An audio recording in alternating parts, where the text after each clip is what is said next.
हाय दोस्तों, आपका zero to hero में स्वागत है। आज हम बात करेंगे मार्फोलॉजी के अंतर्गत जो क्वेश्चन है सबको हल करेंगे। देखिए, मार्फोलॉजी किसे कहते हैं? मार्फोलॉजी विज्ञान की वह शाखा है जिसके अंतर्गत हम पौधों के बाह्य एवं आंतरिक संरचना के बारे में अध्ययन करते हैं। तो इसमें पहला जड़ आता है, जड़ के बारे में अध्ययन करेंगे। उसके बाद तना आएगा, तना के बारे में अध्ययन करेंगे। जो जैसे मिले उसको अध्ययन करते चलेंगे। तो देखिए, इसमें पहले जड़ दिया है तो जड़ के बारे में समझ लीजिए। जड़, ठीक, तो जड़ के बारे में आप समझ लीजिए। पहला क्वेश्चन है, यदि प्राथमिक जड़ निरंतर वृद्धि करती रहे तो इससे विकसित होने वाला जड़ तंत्र होगा। यदि प्राथमिक जड़ निरंतर वृद्धि करती रहे तो इससे विकसित होने वाला जड़ तंत्र होगा, तो वह है मूसला जड़ तंत्र। कौन है? मूसला जड़ तंत्र। इसमें आपका मूसला जड़ तंत्र सही हो जाएगा। अगला क्वेश्चन है पर्व एवं पर्वसंधियां पाई जाती है। देखिए, पर्व क्या होता है और पर्वसंधियां क्या होती है।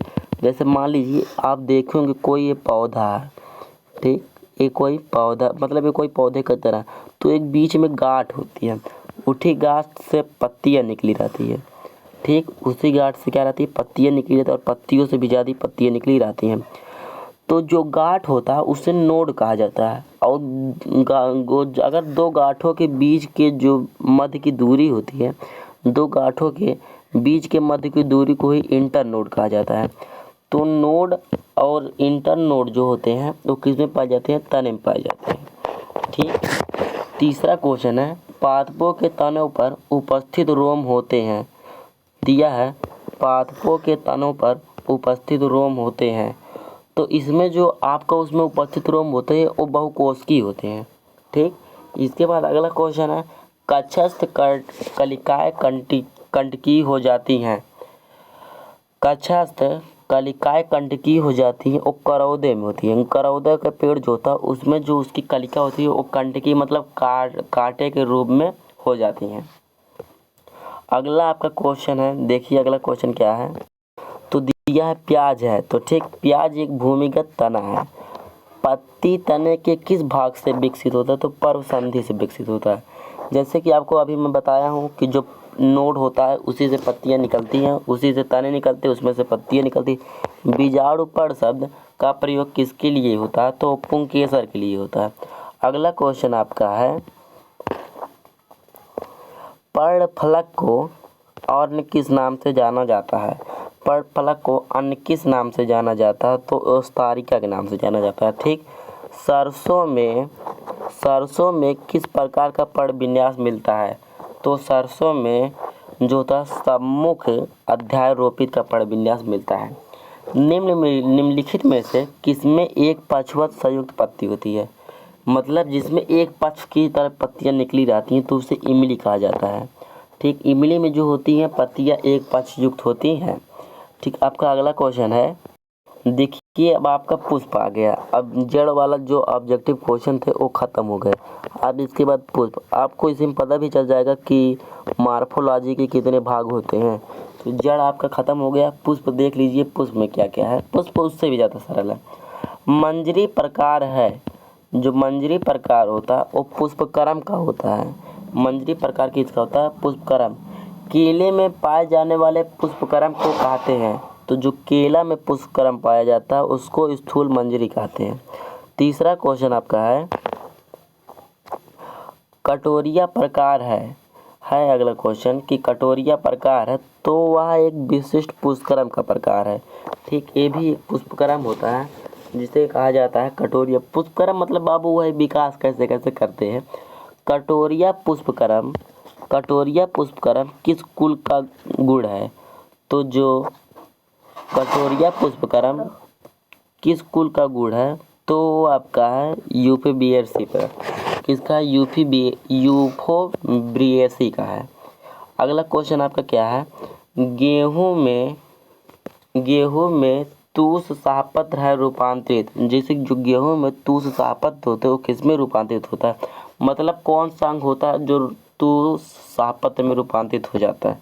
तो उसमें जो रूपांतरित होता है वो शाहपत्र होता है, ठीक, आपका अगला क्वेश्चन है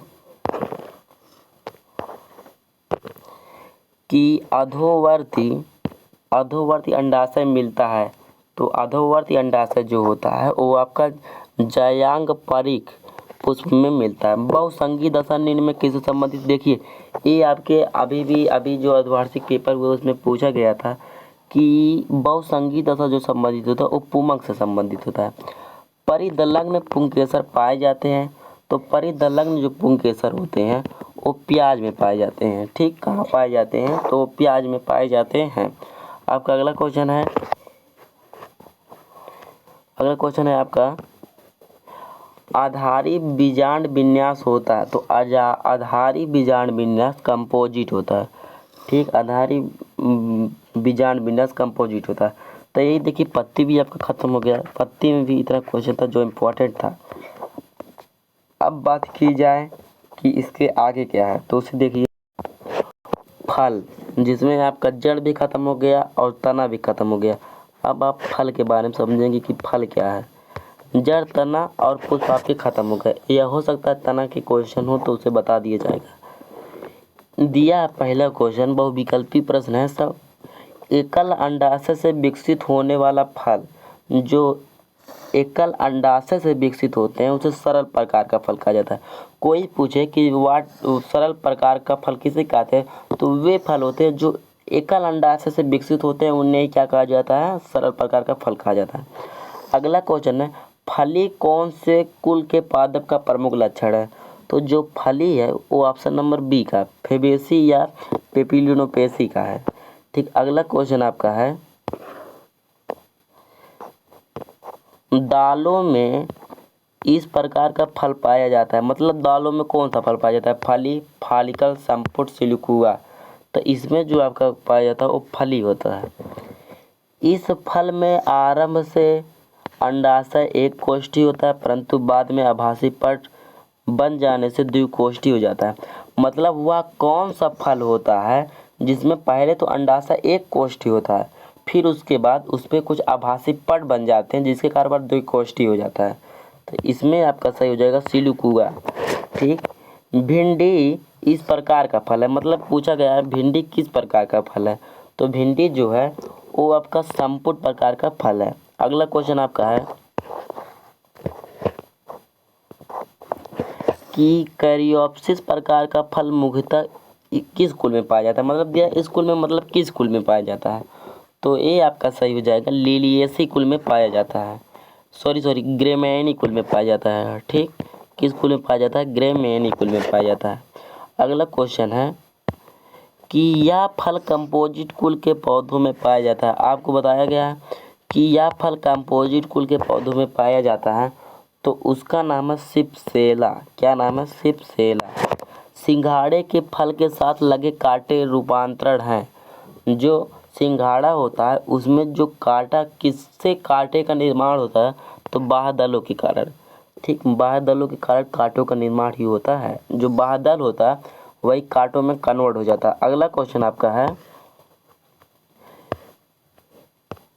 लीची के फल का विकास होता है। जो लीची होता है उसके फल का विकास होता है, तो उसमें द्विअंडपी अंडाशय होते हैं। कैसे होते हैं? द्विअंडपी अंडाशय। निम्न में कौन सा सरस या गूदेदार फल नहीं है? तो इसमें आपको पता है जो नारियल है इसमें भी कुछ ना कुछ गूदा पाया जाता है। और आप कुछ कहेंगे बैगन तो सब्जी है, लेकिन बाबू बैगन सब्जी नहीं, बैगन फल है। ठीक, इसमें भी गूदा पाया जाता है। और खजूर में तो बिल्कुल गूदा पाया जाता है, उसी से काटा जाता है। लेकिन जो मूंगफली होता है इसमें गूदा नहीं पाया जाता है। निम्न में से लोमेंटम प्रकार का फल नहीं है। तो यह लोमेंटम प्रकार का फल नहीं है, तो इसे कहा जाता है काजू। काजू जो है रोमेंटम प्रकार का फल नहीं है। अगला क्वेश्चन आपका है कि आम्लीफेरी कुल में प्रमुखतः किस प्रकार का फल पाया जाता है? तो यह इसका सही ऑप्शन हो जाएगा क्रीमी कार्प। अगला क्वेश्चन आपका है कि आरंड किस प्रकार का फल है? जो आरंडी है किस प्रकार का फल है? इसमें जो आपका सही हो जाएगा दूसरा सही हो जाएगा। रेगमा एक प्रकार का फल है। रेगमा एक प्रकार की फलों की यत हुआ है। मतलब ये जो रेगमा आपका है ये एक फल की लक्षण एक फल के श्रेणी में आता है, एक प्रकार से कह सकते हैं। ठीक, निम्न में से कौन सा कार्सेरूलस प्रकार का फल नहीं है? तो एक कार्सेरूलस प्रकार का फल जो नहीं उसे साल्विया कहा जाता है। ठीक, क्या नाम है? साल्विया। अगला क्वेश्चन आपका है कि एसर में किस प्रकार का फल मिलता है? तो दिया है एसर में किस प्रकार का फल मिलता है? द्विपक्ष समारा। नारियल का खाने योग्य भाग क्या होता है? तो नारियल का जो खाने योग्य भाग होता है वो भ्रूणपोष होता है, लेकिन और जो फल होते हैं उनमें मध्य फल भित्ति खाया जाता है। मध्य फल भित्ति का दूसरा नाम गूदा होता है। क्या होता है? गूदा, इसी का दूसरा नाम होता है। आपका अगला क्वेश्चन है कि नारियल में फल भित्ति का कौन सा भाग जटा नामक रेशा बनाता है?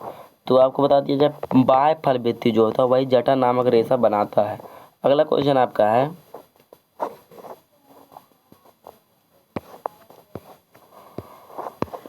आपका है कि हेस्पेरिडियम विकसित होता है, जो हेस्पेरिडियम होता है वह विकसित होता है, उसका नाम होता है स्तंभी बीजांड विन्यास से।